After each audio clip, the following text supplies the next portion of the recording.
Hola, bienvenidos a Rollo. Yo soy Pablo. Y yo soy Carmen. Yo soy Ro. Y bueno, en este canal hablamos de Japón, de la vida diaria, la cultura, las tradiciones, eventos, trabajo, escuela y todos temas divertidos relacionados con Japón. Y también hacemos algunas reacciones a veces, por ejemplo. Hoy les queremos hablar de un tema muy particular. Es sobre las palabras que solamente existen como tal en el japonés, o por lo menos que nosotros sepamos. Consideren que no conocemos todos los idiomas del mundo, pero definitivamente estas palabras en el español normal de la Real Academia de Lenguas no están, aunque el significado se puede llegar a entender. Son palabras únicas que describen cosas muy específicas dentro de la cultura, ¿no? Así es, también describen eventos muy particulares de esa cultura. Cuando tú estás aprendiendo un idioma, probablemente se han encontrado con palabras que pues les suena un poco curioso o extraño. Y cuando las empiezan a desmenuzar, empiezan a encontrar diferentes aspectos de esa palabra que tienen sentido, ¿no? Dentro de la cultura en la que están estudiando. Por ejemplo, yo nada que ver relacionado con Japón, pero yo que crecí en Tabasco recuerdo una palabra que siempre se me quedó muy muy fuerte, que es esa que describe un poco la lluvia, pero muy muy delgadita, lo que quizás sería como llovizna. Pero no es llovizna, es que en Tabasco todo el tiempo está lloviendo, es chipi chipi, que es un tipo de lluvia que es constante, pero es muy delgadita. Muy, muy chiquita, ¿no? Las gotas muy, muy Así chiquitas. Es. Pero bueno, sin hacer más preámbulos, vamos directamente a nuestra lista de 10 palabras japonesas que no existen en el español. El primero es Shinrin-yoku. Los kanjis es el de bosque, el de como mini bosque, una cosa así, y el de yoku que es el de baño, ¿no? Y prácticamente significa eso, baño de bosque. Se refiere a cuando tú vas caminando por el bosque y recibes este baño de bosque, esta naturaleza que la sientes como energía, en la ¿no? piel, ¿no? Es como reactivarse, acercarse nuevamente a tus orígenes naturales cuando estás demasiado en la ciudad, en el estrés, en el cansancio. Darte un baño de bosque, ir al bosque, caminar, hacer trekking. Este tipo de situación que todos conocemos bien en el occidente, que quizás no tiene una sola palabra, pero simplemente es así. Tú dices, Shinrin-yoku, y estás hablando de recargarte, de volverte a regresar a tus raíces en la naturaleza, a recargarte de bosque. Así es, todo esto te relaja y pues al relajarte te recargas y puedes regresar a tu vida cotidiana sin ningún problema, con las pilas puestas. El siguiente es komorebi. Es este momento en que el sol cruza a través de las hojas de los árboles, ¿no? Entonces, prácticamente eso también se puede ver mientras estás haciendo Shinrin-yoku, ¿no? Son dos momentos y dos palabras que puedes conocer o que puedes apreciar en el mismo momento. Bueno, los kanjis es el del árbol, el de como salirse así, el del sol, ¿no? Entonces la luz que se sale entre las hojas de así y que atraviesa y llega hasta el piso así, ¿no? Ya ven esa, entre los árboles que aparece un poco de luz esa. Es una imagen que muchos cinematógrafos y fotógrafos adoran, ¿no? Esta sensación de la luz entrando entre la naturaleza, entre las hojas.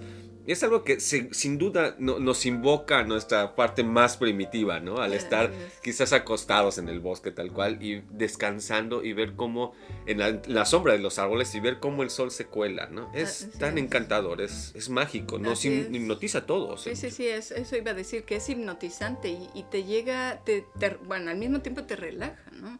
Es toda una experiencia. Bueno, los que lo han experimentado probablemente nos den la razón.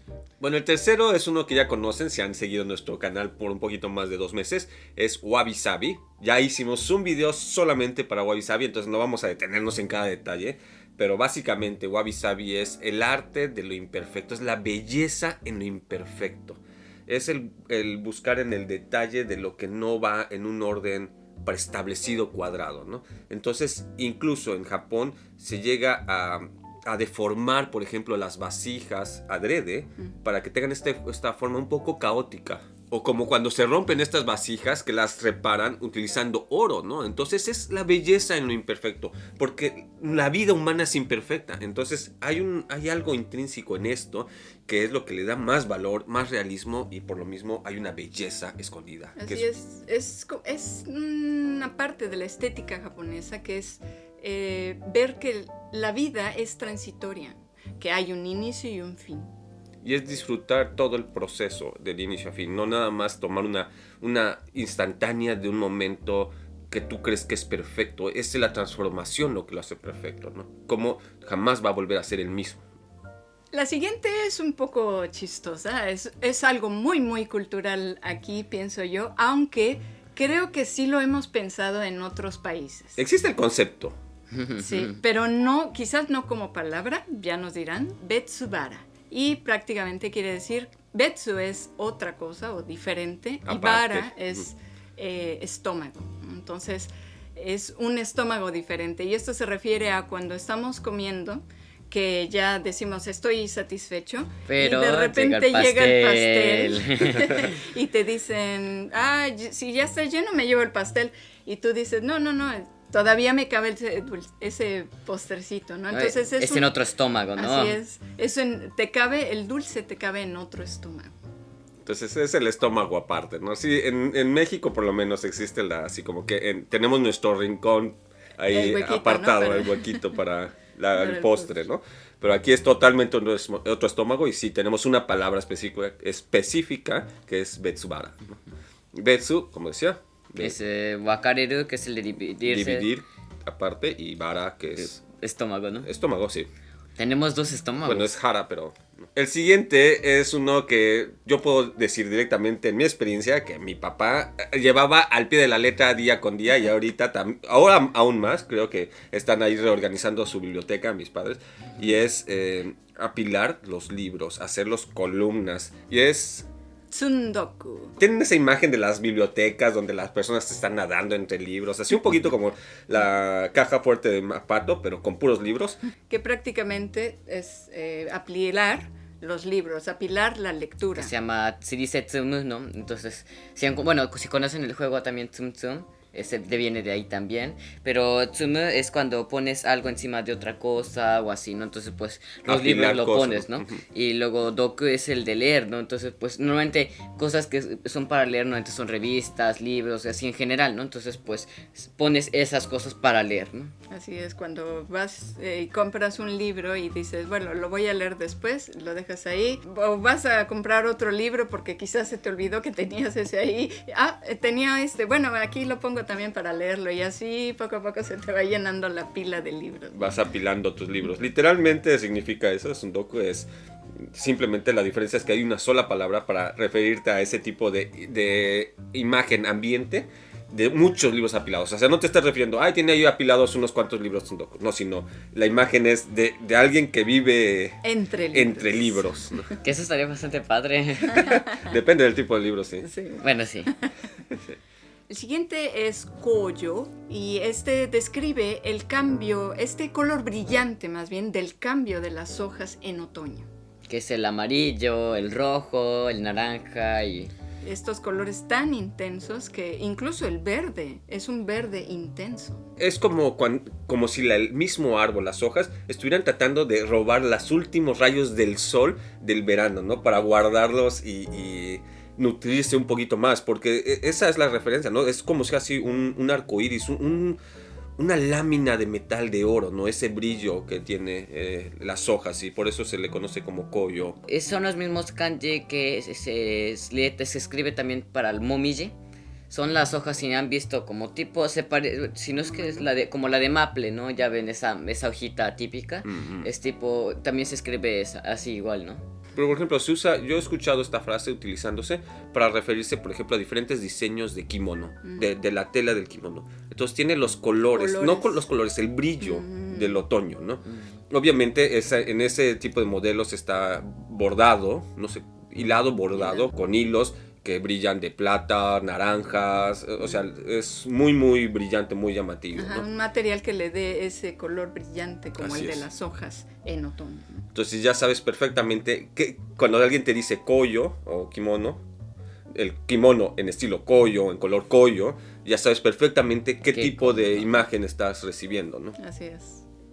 La siguiente hace referencia a una situación que creo que por lo menos yo sí soy culpable, muchísimos somos culpables, y esta es kuchi sabishi. Kuchi sabishi es de kuchi, que es boca, sabishi, que es que estás solitario, así que estás solo, que está melancólico, también podría ser un poquito, que se refiere básicamente que tu boca se siente sola. Entonces se siente aburrida, se siente... sí, aburrida, ganas, sería lo mejor decirlo, ¿no? Así es, con ganas de hacer algo, ¿no? Entonces es cuando, para que no estés sola o aburrida, nosotros agarramos y comemos algo por comer, simplemente. Puede ser una goma de mascar, puede ser una galleta, puede ser incluso... no sé, a veces hasta la pluma o el bolígrafo, no sé. O sea, llevarte a la boca algo por aburrimiento, como dice, inclusive los cigarrillos, una chupa chups, comerte las uñas, entonces tener la boca ocupada en algo, ¿no? Básicamente eso se refiere, que no sé hablar. Que no sé hablar, claro, ¿no? Entonces es simplemente una palabra compuesta de dos palabras, que es cuando la boca está solitaria, ¿no? Pero, digamos, si te la dicen y no sabes qué significa, dices, ¿la boca solitaria? Sí. No lo puedes traducir literalmente, entonces es una sola palabra que se refiere al hecho de estar ocupándote por ocio o por aburrimiento algo en tu boca. El siguiente es Ikigai. Su significado es el motivo, el propósito por el que vives, ¿no? Así es, tu razón de vivir, tu razón de ser, tu expectativa en la vida, lo que te mueve a seguir viviendo. Es más allá de vocación, es algo muchísimo más complejo en la cultura japonesa. Es como el punto en el que, ¿qué cosa eres? ¿Para qué naciste? ¿Para qué eres bueno? ¿Para qué sirves en la sociedad? ¿En qué sentido puedes mantenerte en una vida? Son varios factores que cuando se juntan se encuentra el Ikigai. No es solamente qué me gusta hacer, ¿no? Sino es realmente un sentido de existencia, ¿no? Si tú te concentras bien e intentas encontrar este sentido en tu vida, como decimos, esta razón tú de estar en este mundo, en este momento, esa búsqueda es también lo importante. Y es que técnicamente el Ikigai jamás es algo marcado, preestablecido, incambiable. Es algo flexible, porque de hecho puede cambiar las circunstancias en las que te encuentras o se encuentra la sociedad. Pueden ser muchas cosas. Hay muchos análisis muy profundos de cómo encontrar cada uno su Ikigai, que digamos va desde qué es lo que necesita la sociedad, qué es lo que necesito yo, qué puedo aportar, para qué soy bueno, etcétera, con qué me siento feliz. Son muchos factores, no solamente es felicidad, no solamente es para qué soy bueno, no, es todo un mecanismo que debe funcionar muy bien, ¿no? ¿Qué pieza soy en esta máquina que es la sociedad para que funcione yo en esta máquina? Los kanjis significan Iki es de vivir, entonces el motivo Gai, del motivo, la razón por la cual vivir. La pena, ¿no? Lo que tiene la pena de vivir. Lo que vale la pena de vivir, ¿no? Así es. Entonces es muy claro como palabra en ese concepto muchísimo más complejo, ¿no? Por eso insisto mucho, no es vocación, va más allá de la vocación, ¿no? Sí. El siguiente es el Hana Fubuki. Hana es flor. Fubuki es cuando hay tormenta de nieve, ¿no? Porque Fu es el de Fuku, que es soplar, y Yuki es pues el de nieve, ¿no? Entonces cuando la nieve está soplando muy fuerte, ¿no? Esto se refiere al momento que sopla el aire y estos petalitos parece que es una tormenta de nieve, ¿no? Salen todo volando se ve todas, blanco. ¿no? Sí, no es el hecho solo de caer, además, ¿no? Como dice Ro, es el hecho de ser la tormenta, se mueve, va de lado, se lleva con el aire. Claro, va cayendo, la gravedad sigue estando ahí, ¿no? Pero sí, es esta sensación de estar envuelto en una tormenta de nieve a través de los pétalos del cerezo, que es algo muy, muy japonés en todos los sentidos, ¿no? Así es, y es un momento que... Si bien dices, bueno, se le están cayendo los pétalos a las flores, ya no puedes admirar tal cual la flor, pero incluso ese momento es bonito de ver y la gente a veces hasta se espera a que haga viento, aire o para viento que pase para poder, eso. O sea, sacarle fotos o admirarlo, ¿no? Sí, hay pinturas además, o sea, los artistas se pasan ahí horas para captarlo y disfrutarlo, ¿no? Es algo muy espiritual también y muy romántico. Y obviamente todo Hanafubuki es toda una palabra, ¿no? Así es. No está dividida, aunque Hana es flor, pero es Hanafubuki. Entonces es como si tú dijeras, en el momento en el que las pétalos empiezan a caer y llega el viento y se mueve como si fueran copos de nieve y te envuelve. Es muy, muy largo, muy complicado. Nada más dices, Hanafubuki no Toki, ¿no? Y ya... sabes a qué se está refiriendo la persona, ¿no? En vez de ¿qué dijo? Es toda una poesía en una sola palabra, la verdad, en este caso, ¿no?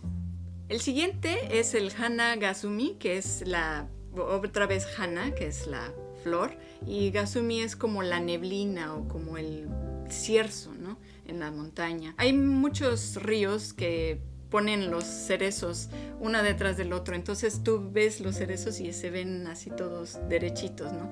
Cuando ya están en flor, hay veces que se ve todo blanco, ni siquiera se ven las ramas, ¿no? Entonces es ese momento de ver neblina prácticamente de flores. Es tan denso en los parques también, es tan denso la cantidad de pétalos por todos lados. No están caídos en el árbol todavía.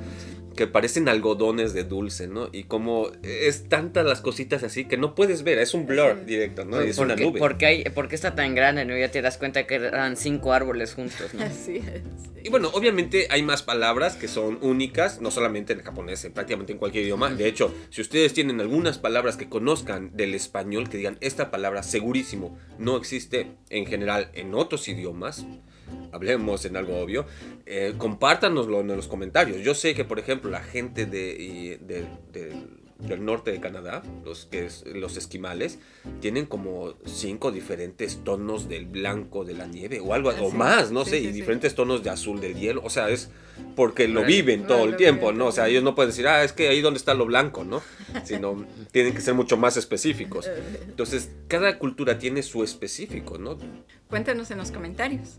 Y si te gustó este video, no olvides de darle like, suscribirte al canal y picar a la campanita para que te mande una notificación cada vez que saquemos un nuevo video.